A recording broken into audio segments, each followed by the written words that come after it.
भारत के खिलाफ T20 विश्व कप का मैच नहीं खेलेगा पाकिस्तान। पाकिस्तानी पीएम शहबाज शरीफ ने मैच ना खेलने की पुष्टि कर दी है। ये बड़ी खबर आपको हम दे रहे हैं। भारत के खिलाफ T20 विश्व कप का मैच पाकिस्तान नहीं खेलेगा। इसको लेकर पाकिस्तान के पीएम शहबाज शरीफ की ओर से पुष्टि की गई है कि भारतीय टीम के साथ पाकिस्तान की टीम जो है मैच नहीं खेलेगी। ये बड़ी खबर।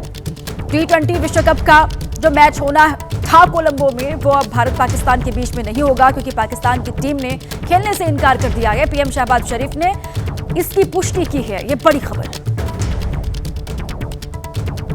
वर्ल्ड कप जो है उस हवाले से हमने बड़ा वाज़ेह स्टैंड लिया है कि हम हिंदुस्तान के खिलाफ जो मैच है वो हम नहीं खेलेंगे, क्योंकि पाकिस्तान ने कहा कि ये खेल का मैदान है, ये सियासत नहीं है। खेल के मैदान में सियासत बिल्कुल नहीं होनी चाहिए। हमने एक बड़ा सोच समझ के हमने स्टैंड लिया है और इस हवाले से हमें बांग्लादेश के साथ पूरी तरह खड़े होना चाहिए इंशाअल्लाह।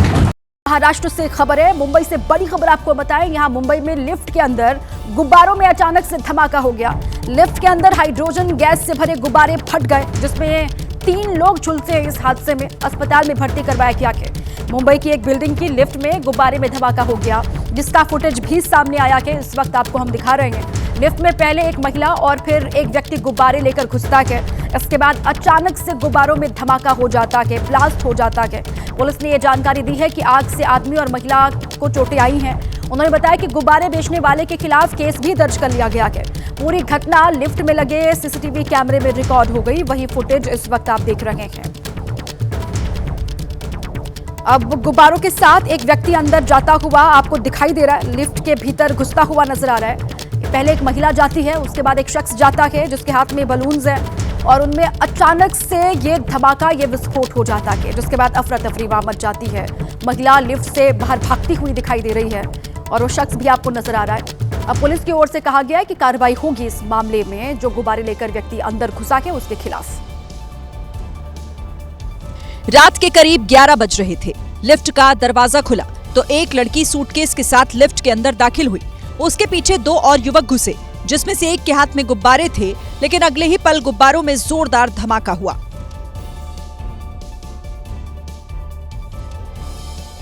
धमाका होते ही लड़की और बाकी के दोनों लड़के सारा सामान छोड़कर लिफ्ट से बाहर की तरफ भागने लगे। बाहर भागने के चक्कर में एक युवक गैलरी में ही गिर गया। इधर लिफ्ट के फर्श पर वो पॉलीथीन जलती नजर आई जिसमें गुब्बारे रखे हुए थे। वो तो गनीमत रही कि जब धमाका हुआ तब लिफ्ट के दरवाजे खुले थे, वरना तीनों अंदर रह जाते। घटना गोरेगांव के अनमोल टावर की है। बताया जा रहा है कि हाइड्रोजन गैस अत्यंत ज्वलनशील होती है और बंद जगह पर इसे ले जाना खतरनाक साबित हो सकता है।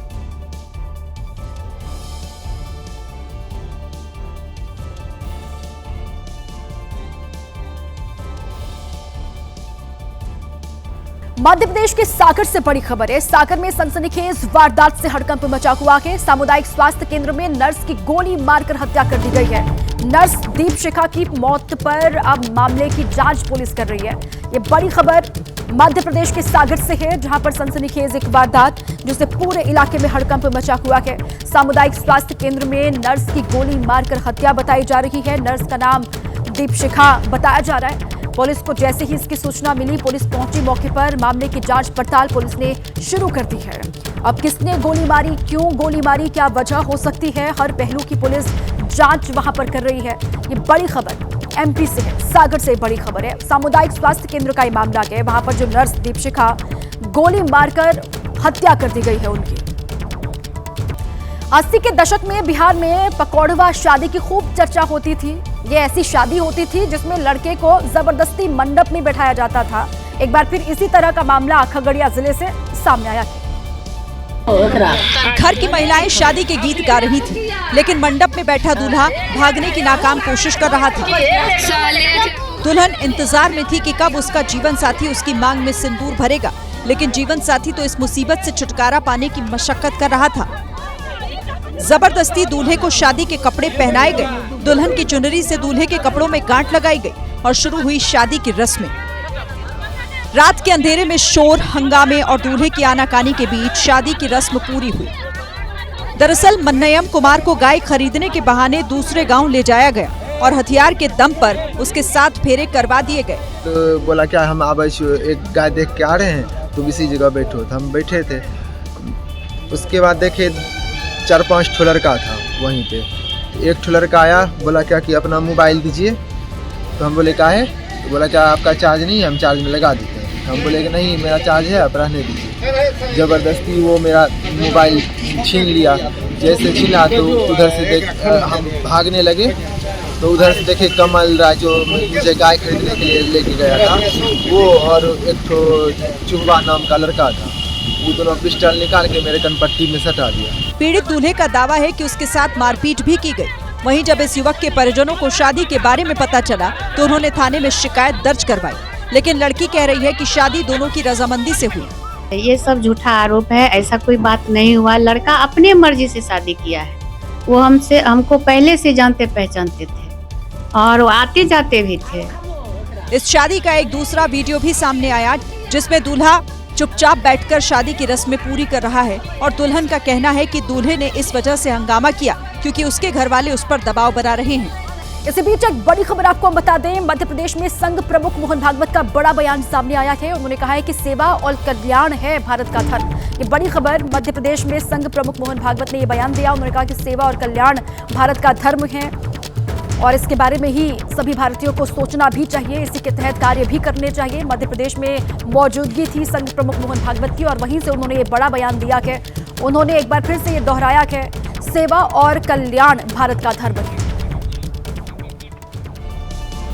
इसी बीच दिल्ली से एक बड़ी खबर है। दिल्ली में लाल किले के पास धमाके से जुड़ी बड़ी खबर सामने आ रही है। अल फलाह यूनिवर्सिटी का चेयरमैन जवाद अहमद गिरफ्तार किया गया है। इन्हीं के बाद दिल्ली पुलिस ने अल फलाह यूनिवर्सिटी पर कार्रवाई की है। दिल्ली पुलिस ने जवाद अहमद को अदालत में पेश किया। फिलहाल 4 दिन की पुलिस रिमांड पर जवाद अहमद है। दरअसल इस मामले में यूजीसी की शिकायत पर क्राइम ब्रांच ने 2 अलग-अलग एफआईआर दर्ज की थी। ये मामला फर्जीवाड़े के आरोप में दर्ज किया गया था, जिस पर ईडी के बाद अब दिल्ली पुलिस ने एक्शन लिया है। लाल किले के पास धमाके से जुड़ा ये पूरा अपडेट है। अल फलाह यूनिवर्सिटी का चेयरमैन जो है जवाद अहमद, उसको गिरफ्तार किया गया है। पंजाब के बरनाला में अमेरिका से कुछ दिन पहले लौट कर आए एक शख्स का अपहरण कर लिया गया। आरोप किसी और बाहरी पर नहीं बल्कि खुद उसके पिता पर लगा के, जो खुद अमेरिका में रहा है, जबकि बेटा हरमन भी कुछ दिन पहले ऑस्ट्रेलिया से लौटा है। परिजनों का आरोप है कि पिता बेटे हरमन को घर में रहने नहीं दे रहा है और इसी वजह से दोनों के बीच विवाद चल रहा है। इस बीच एक सीसीटीवी फुटेज भी सामने आया जिसमें दिखा बेटा हरमन जैसे ही बाहर निकला, ठीक उसी वक्त एक गाड़ी तेज रफ्तार से सड़क से निकलती दिखाई दी। परिजनों का आरोप है कि इस गाड़ी से हरमन का किडनैप किया गया। उधर पुलिस का कहना है कि मामला किडनैपिंग का नहीं है। ਇਹਦੇ ਘਰਦਿਆਂ ਦੇ ਇਲਜ਼ਾਮ ਨੇ ਕਿ ਵੀ ਸਾਡੇ ਮੁੰਡੇ ਨੂੰ ਕਿਡਨੈਪ ਕੀਤਾ ਤੇ ਅਸੀਂ ਮੈਟਰ ਵੈਰੀਫਾਈ ਕਰ ਰਹੇ ਹਾਂ ਵੀ ਇਹੋ ਜਿਹੀ ਕਿਡਨੈਪਿੰਗ ਵਾਲੀ ਕੋਈ ਗੱਲ ਹਜੇ ਫਿਲਹਾਲ ਸਾਹਮਣੇ ਨਹੀਂ ਆਈ ਤੇ ਉਹ ਆਪਣੀ ਮਰਜ਼ੀ ਨਾਲ ਗੱਡੀ 'ਚ ਬੈਠ ਕੇ ਗਿਆ। फिलहाल पुलिस हर एंगल से मामले की जांच कर रही है। पुलिस का दावा है कि मामले को जल्द सुलझा लिया जाएगा। इस वक्त यूपी से एक बड़ी खबर आ रही है, आपको बता दें यूपी में योगी सरकार का बड़ा फैसला। यूपी में 24 आईपीएस अफसरों का तबादला हुआ है। 11 जिलों के कप्तान बदले गए हैं। जौनपुर, सहारनपुर, गोरखपुर के एसएसपी बदले गए। Sujit Pandey DG fire service बनाए गए हैं। अविनाश पांडे मेरठ के एसएसपी बनाए गए। प्रवीण कुमार एडीजी लखनऊ जोन बने। डॉक्टर कौस्तुभ गोरखपुर के एसएसपी बनाए गए। ये बड़ी खबर, जौनपुर, सहारनपुर, गोरखपुर के एसएसपी बदले गए। सुजीत पांडे जो है वो डीजी फायर सर्विस बनाए गए हैं और प्रवीण कुमार एडीजी लखनऊ जोन बनाए गए हैं। ये बड़ी खबर। यूपी के मऊ में अवैध संबंधों के चक्कर में एक परिवार बर्बाद हो गया। इस जघन्य हत्याकांड का पुलिस ने ऐसा सनसनीखेज खुलासा किया है कि जिसे सुनकर किसी की भी रूह कांप जाएगी।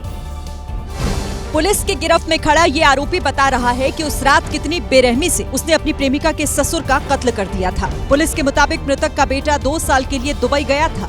इसी दौरान उसकी बहू के घर में आए किसी रिश्तेदार से अवैध संबंध हो गए और ये बात पूरे गाँव में फैल गयी, जिससे मृतक सुबच्चन काफी नाराज हो गए और उन्होंने अपनी बहू को जमकर फटकार लगाई। इस बात से नाराज होकर बहू ने अपने प्रेमी और 3 लोगों के साथ सुबच्चन को खत्म करने की साजिश रची। तीनों ने पहले सुबच्चन को जमकर शराब पिलाई और एक अमरूद के बाग में उसकी गर्दन काटकर निर्मम हत्या कर दी। हत्या के बाद आरोपी राममिलन ने पूरी वारदात का वीडियो बनाया और उसे व्हाट्सएप के जरिए अपनी प्रेमिका पिंकी को भेज दिया, जो बाद में पुलिस के लिए अहम सुराग साबित हुआ। जो इनकी बहू है उसका संबंध उसके उनके मौसी के लड़के के साथ था और जो बुजुर्ग थे उन्होंने 2-3 बार उनके ऊपर बुरी नीयत से हमला किया था और मारपीट की थी, जिस पर जो लड़की है जो इनकी बहू है जिसका नाम पिंकी राजभर है, उसने अपने प्रेमी जिसका नाम रामबिलन राजभर है उसको बुलाया, वो अपने 3 साथियों को लेकर के आया। फिलहाल पुलिस ने सभी आरोपियों को गिरफ्तार कर जेल भेज दिया है। पुलिस ने कत्ल में इस्तेमाल चाकू भी बरामद कर लिया। पुणे से मुंबई जाने के लिए अमूमन 3 घंटे का समय लगता है, लेकिन बुधवार को जो भी अपनी कार से इस सफर के लिए निकला वो कई घंटे तक जाम में ही फंसा रहा। इसकी वजह बना ये भीषण जाम। करीब 24 घंटे तक लोग इसी तरह जाम में फंसे रहे। पहाड़ों के बीच बने इस एक्सप्रेस वे पर गाड़ियां फंसी नजर आई। जो जहां था वो वहीं खड़ा रहा। वाहनों की ये कतार करीब 35 किलोमीटर तक इसी तरह लगी हुई थी।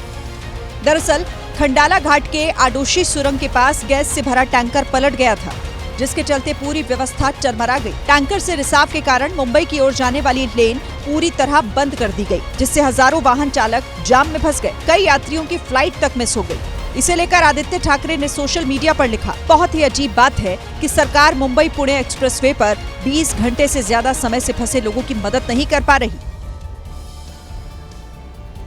खबर बिहार से है। बिहार के नवादा में अवैध संबंधों में हुई कत्ल की कहानी ने सबको झकझोर के रख दिया है। एक युवक जिसकी 2 साल पहले ये शादी हुई थी, अब उसकी लाश मिली है। राहुल और प्रियंका की शादी 22 फरवरी 2023 को हुई थी। यही वो दिन था जब 2 दिल एक हुए थे और मोहब्बत अपने असली मुकाम तक पहुंची थी। पूरे रीति रिवाजों के साथ राहुल प्रियंका 7 जन्मों के बंधन में बंधे। लोग खुश थे, बधाई के गीत गाए जा रहे थे। 2 साल तक सब ठीक रहा, लेकिन उसके बाद एक रोज राहुल को पता लगा कि उसकी पत्नी प्रियंका के उसके ही जीजा के साथ अवैध संबंध है। इस पर दोनों में विवाद बढ़ने लगा। आए दिन घर में झगड़े होते रहे और एक दिन मौका पाकर प्रियंका अपने जीजा के साथ फरार हो गई। राहुल ने पत्नी को ससुराल से वापस लाने की कोशिश की। वो उसे लेने भी गया, लेकिन फिर कभी घर लौटकर नहीं आया। कुछ दिन बाद प्रियंका ने फोन पर बताया कि राहुल की तबीयत बिगड़ गई है और महज 2 मिनट बाद दूसरा कॉल आया कि राहुल की मौत हो चुकी है। शव पर कोई बाहरी चोट के निशान तो नहीं मिले, लेकिन पुलिस अब पोस्टमार्टम रिपोर्ट का इंतजार कर रही है। प्रथम दृष्टया यह प्रतीत हो रहा है कि मृत्यु जो है संदेहास्पद है और अभी हम लोग बॉडी को पोस्टमार्टम के लिए भेज चुके हैं और जो उसके परिजन हैं उनके द्वारा जो है एप्लीकेशन दे दिया गया है और इस संबंध में हम लोगों ने प्राथमिकी दर्ज किया है और हम लोगों के द्वारा जो है 2 व्यक्तियों को डिटेन किया गया है और उन लोगों से पूछताछ की जा रही है। पुलिस को मिली शिकायत के मुताबिक अब आरोपी जीजा और साली से पूछताछ की जा रही है। वहीं पुलिस पोस्टमार्टम रिपोर्ट का भी इंतजार कर रही है।